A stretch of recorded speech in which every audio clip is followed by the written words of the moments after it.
Alright, so to start off our video about settings in Back 4 Blood, we're going to be showing the power of the foliage setting here. So as you can see, this area is pretty filled up with stuff. It's hard to see through, and seeing zombies and stuff, even friendlies through it, is tough. But instead, by going into our graphics, go into our custom quality settings and putting our foliage to low, instantly clears right up. Makes this a much easier thing to transverse without having to worry about any commons coming in and smacking you from unseen areas. There's little spots around the map all like this. It's pretty darn nice to be able to just clear them up. And it has a secondary effect of causing bosses, their dead bodies, or just dead bodies in general, to last for a shorter period of time than if they were to stay on Ultra. So here, like, with that tall boy would likely disappear faster. Same thing with the ogre bodies. When they fall down and get in front of you, they are a big visual obstructor. So instead, like, having them decay a little bit faster is pretty darn nice. And so that's another benefit to the foliage setting down to low. Now, going back into our Fort Hope here, we go through a few of the other options. So let's go through this. One, recommend turning all weapons to full auto. This is by default off. Here, let me just do default for everything here. Restore to defaults. I have this turned to on, and then the same with quick use. That's just a preference thing. Do what you like. Down in here, turn camera motion strength to 0. So let's go and do a representation of what it looks like. So here, I think this is a pretty chunky weapon. If you take a look at the corners of my screen especially, you'll see lots and lots of shake. Shake, shake, shake, shake, shake, shake. And then even with other guns, like the Magnum, it's like bang, bang, bang, bang. Lots of shake. And instead, if you turn that right down to 0, this not only makes the gunfire much smoother, but it also makes fighting so much smoother, because bosses and whatnot, they really swing that screen around a lot.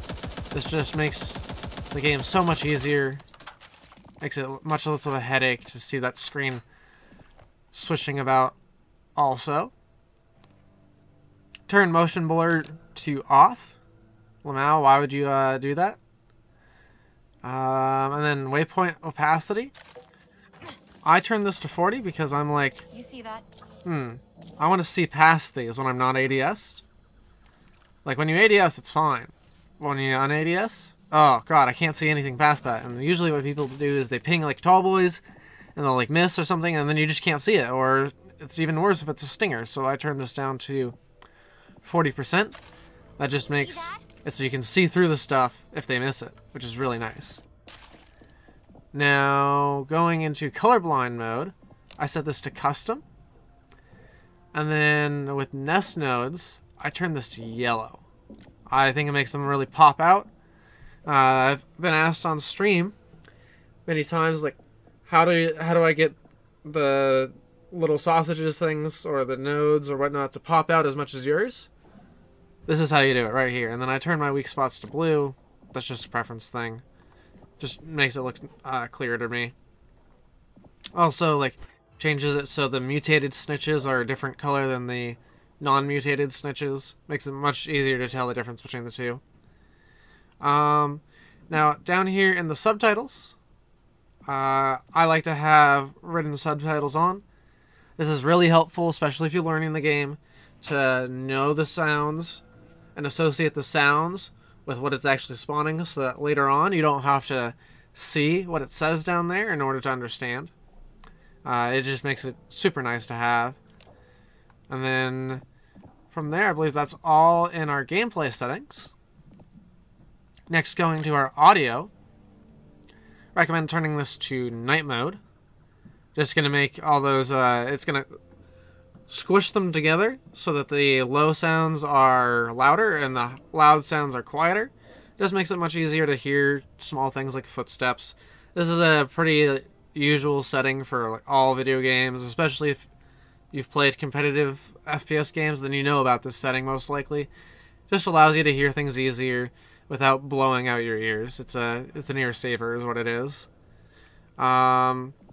With this, like, go ahead and change your mic volume and stuff to whatever you desire. Else, everything in here is just like preference based. I keep my sound effects volume as high as I can, and then I lower my master volume and change these accordingly to what I desire. Just do what you like here. There's no real fixed thing, but I recommend keeping your sound effects high.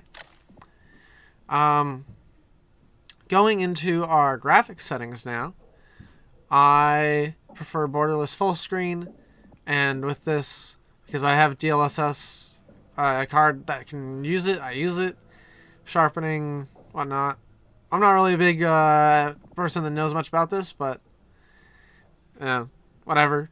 Pick what you like. Pick what your card can do. I'm not aware of like what your gaming setup is, so you're gonna have to go to experiment with that. Motion blur, keep that off, please. Cleaner field of view. I turned this up to 120, just to make my life easier. Allows me to see more out of the edges, and it's just very nice. I like that. And with this settings thing here is the same. Turns that foliage quality all the way down. It's really nice. And with that, that is our game settings here for Back 4 Blood. This is what I recommend using, especially if you're looking to kind of push into further parts of the game where it starts getting harder and these settings become more and more useful. If you want to see some gameplay of No Hope, feel free to drop on by the Twitch. I appreciate it whenever someone comes over. I've had many of you guys come over and say that you love the builds, and I gotta say, it's very heartwarming to see that. Just as a heads up, the Twitch here is Tiberius the Roman, just like that. We play every few days or so, just kind of sporadically, but it's always great to see you. Thank you for coming, and you have a good one.